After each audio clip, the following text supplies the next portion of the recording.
Hello, my name is Josh Atkinson, and you have once again stumbled upon my oil painting YouTube channel. You ever use your stubble to just like scratch itches on your hand or wherever else? Maybe you're very flexible. Anyway, before I get started with today's painting lesson, I wanted to ask everybody to hit the like button, the subscribe button, and the notification bell. All right, so this week I'll be showing you how I made this still life. You may recognize this lovely lady from last week's painting. I don't know how quickly I'm posting these, but the previous painting. Here she is. Here she is in real life. Gorgeous. Um, but so, whoop, let's not break that. So, that's all I can think to say for the intro. Let's do the time lapse. Okay, so here is our source image. It is the white Venus statue from last week. But this time I wanted to see how to do, like, basically I'm just fighting with white even more. So I put it with some eggs and a crushed velvet background. So you can see I am using a grid again, which is frankly a joyless experience. I'm glad I did it once in high school and like never again. I'm glad that I reintroduced it into my like painting practice because I'm hoping to scale up and do bigger things, and there are just sometimes when you probably have to like kind of draw it first in a smaller version and then use a grid to boost it onto, if I'm painting like a 3 by 4 foot canvas, I'm not gonna eye that. One of the other really big things that this Zoom critique class that I'm taking now is focused on is composition, and that has always been my weakest point. It's always been the thing that seemed the most vague, the most just like, I don't know, just it seemed like something that was entirely up for interpretation, and I don't fully understand it yet by any stretch of the imagination, but I know that this composition works. It sort of has like an S curve from the bottom egg. Your eye follows up to the higher up egg, and it curves along the Venus's body. So it's sort of an S shape, and that's apparently something that the human eye is extremely drawn to. And uh, and so yeah, so I'm trying to really figure composition out, and my God, I'm reading what is Frank. I probably should have thought of his last name, Frank something. It's a big famous composition book from like the, I don't know, 70s, and it is the vaguest thing like I've ever I tried to read Ulysses, the James Joyce book. That thing made more sense. It was like, oh, okay. I don't. Anyway, composition is very amorphous, and I'm trying to make it concrete because it seems to be the thing that makes your paintings sell. So anyway, you can see that this is a crushed velvet background. So I'm crushed velvet just means that it's not like the smooth velvet. It's more textured, and so I'm using lots of dabbing kind of brush strokes. Um, this color is basically built out of dioxazine purple and titanium white, and then the shadow tones would be a darker.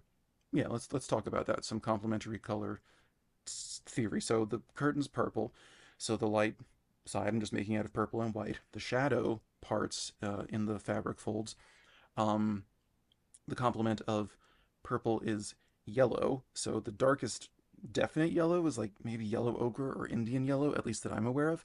But that isn't going to make it very dark. So in addition to mixing the complement of the color that you're painting to make the shadow of that surface. Wow, that was a confusing statement. In addition to adding yellow to purple to make it the shadow tone, that's not going to darken it very well. So you can also think about, what is purple made of? It's made of blue and red. Oh, okay, so you can make a much darker purple with much more blue than red, and then you can throw in a kind of yellow.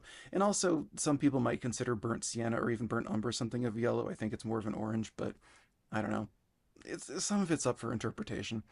Anyway, so that's some complementary color theory, because this is a tutorial. I'm using a grid. I'm a grown-up. Also, I really like drew this one first. I shaded it. Oh, and now I'm turning it upside down. Oh, halfway through the time lapse, like and subscribe, share and pray. I don't know. But so yeah, you turn it upside down, or you look in a mirror to see the reflection, and sometimes that can uh, make the shape less Um, it'll stop it looking like what you think an egg is or what you think a statue is, and it'll become just the form. It'll be like, okay, this is where the shadow is, this is where the body tone is, this is where the highlight is. Um, the big critique I got on this one, also I'm not really covering how I made the white. I think I made this white out of yellow and white, and then so I would have made the shadow tone out of uh, purple, I guess. I really should have written these things down. What are you gonna do? Um, but uh, but I also sometimes things just need to be darkened, and I wasn't using black at this point. I have begun. More on that later.